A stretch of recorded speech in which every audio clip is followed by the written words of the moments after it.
Bonjour les amis, bonjour à tous, les amis. Alors les amis, ce début novembre, c'est vraiment terrible, hein. Il n'arrête pas de pleuvoir, il pleut énormément. Écoutez, je commence à avoir des petites nappes d'eau qui, là dans l'allée principale, au niveau de mes oignons aussi, ça commence vraiment à être très humide. Alors les amis, comment ça va dans votre jardin? Comment allez-vous? Voilà, bah écoutez, les poireaux, les carottes, tout ça, bon, est-ce que ça peut pourrir à la longue? Ouais, mais bon, ça va bientôt finir cet épisode pluvieux, là les amis, hein. Alors on est début novembre, je vais faire quelques petits rappels. On va aller voir tout de suite les framboisiers. Je vous ai mis une vidéo juste avant, un petit peu plus ancienne, parce que j'ai beaucoup de demandes sur les framboisiers. Alors, comment les rabattre à 50% dès le mois de novembre? Allez, on y va les amis. Alors les amis, dès le mois de novembre, eh bien même s'il y a encore des feuilles les amis, vous pouvez commencer à tailler vos framboisiers. Alors comment je rabats? Alors normalement vous devez supprimer le bois mort.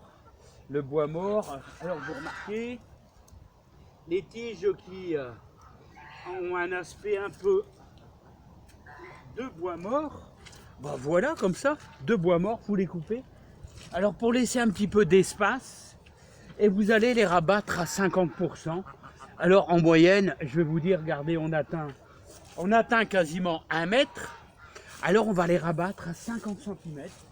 Voilà, un bon 50 cm, hop, comme ça, vous voyez. Tout simplement, on rabat 50 cm. Je dirais même qu'il est mort, celui-là. Il est mort.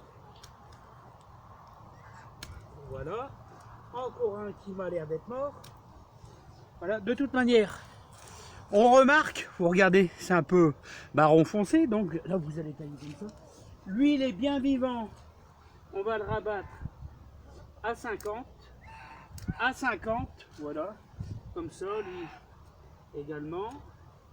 Bah là c'est mort, là les amis, c'est mort, voilà. Donc même s'il y a un peu d'herbe, c'est pas gênant, on rabat 50. Voilà, ici. Voilà, vous rabattez tout à 50 cm. Et l'avantage, il ne faut pas couper trop bas, les amis, comme ça, vous aurez une fructification un peu plus forte. Le fait que vous allez avoir pas mal de bourgeons qui vont démarrer. En plus, c'est un peu comme les rosiers. Quand on taille les rosiers, il faut rabattre qu'à 50%. Pourquoi? Justement pour préserver tous les bourgeons. Comme ça, quand il y aura la montée de sève, eh bien, ils auront moins de chances de brûler. Pourquoi? Parce qu'il y aura pas mal de bourgeons. Il n'aura pas pris trop d'avance. Allez les amis, on va aller voir un petit peu le jardin. Ce qui se passe dans le jardin. Alors les copines, là, comment ça va? Bah ouais, je sais, il pleut sans arrêt, hein.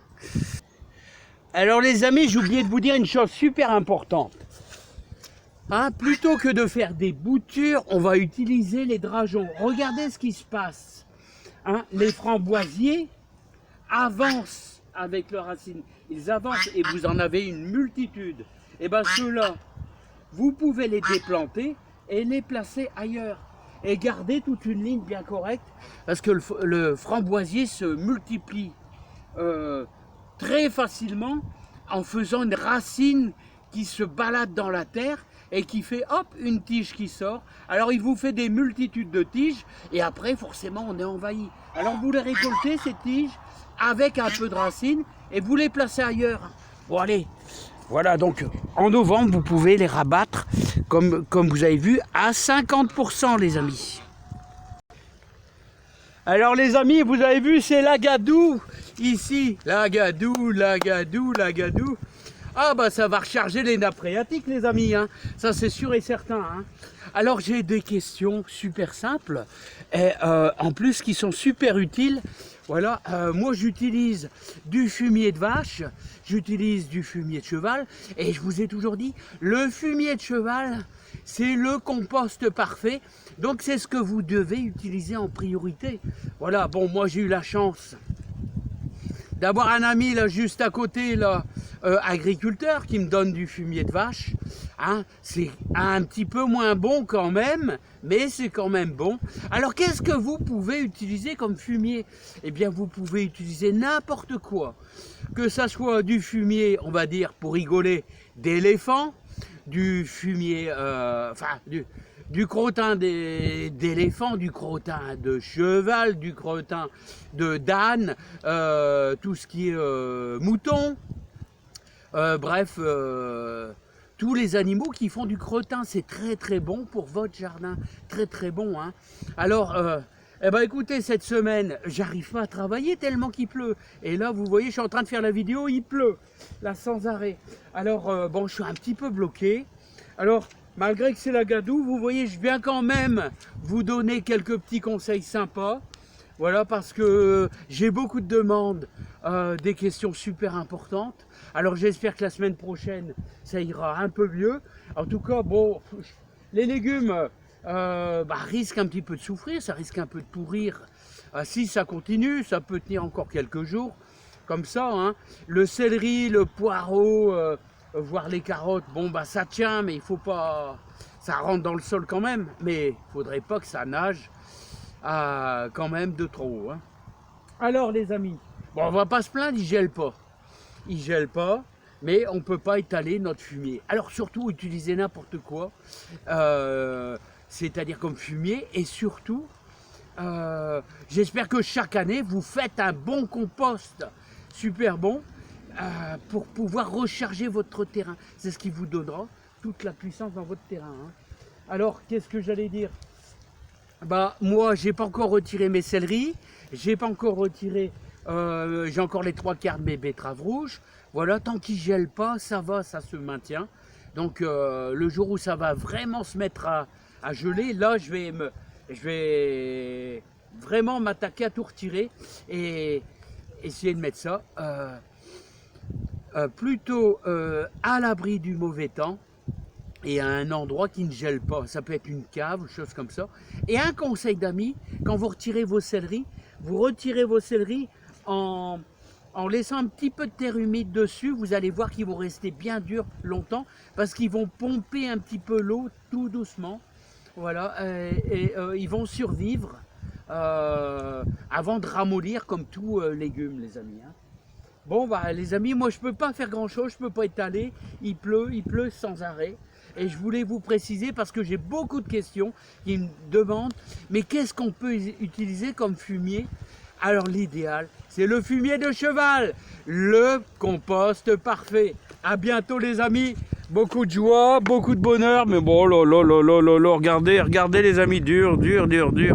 Il pleut sans arrêt dans le nord. Bon les amis, regardez, j'ai sorti pour vous les haricots verts que j'ai mis, que j'ai entreposés dans le garage. Alors, c'est des Oxynel 2, vous voyez, je les ai mis à sécher. Vous voyez, ils commencent à sécher déjà pas mal. Alors on les laisse tous les verts dans les cosses pour pouvoir les utiliser dès le printemps. Alors les amis, ça c'est le compost. Vous voyez à chaque fois qu'on fait de la soupe, bon, on met dedans et ça c'est pour le compost. C'est le rituel des jardiniers les amis. Le rituel des jardiniers. C'est tout un système à mettre en place pour toujours avoir du compost. Et enfin, ce que je voulais vous dire aussi, c'est que j'ai entreposé tous mes oignons, mes échalotes, puis bien sûr, mon ail accroché plutôt là-bas. Et voilà les amis. Hein. Les amis, je vous souhaite plein de bonheur, plein de joie, plein de réussite. On ne peut pas faire grand-chose dans le jardin, il pleut tellement. Allez, je vous dis à bientôt. Bye bye. Allez, et regardez, là, il y a de la belle graine de persil qui pousse. C'est bien. Alors, le persil, il faut toujours en avoir à côté de la maison. Ouais, toujours en avoir à côté de la maison, les amis. Allez, à bientôt. Allez, bye bye. Qu'est-ce qu'il pleut, mais qu'est-ce qu'il pleut, les amis.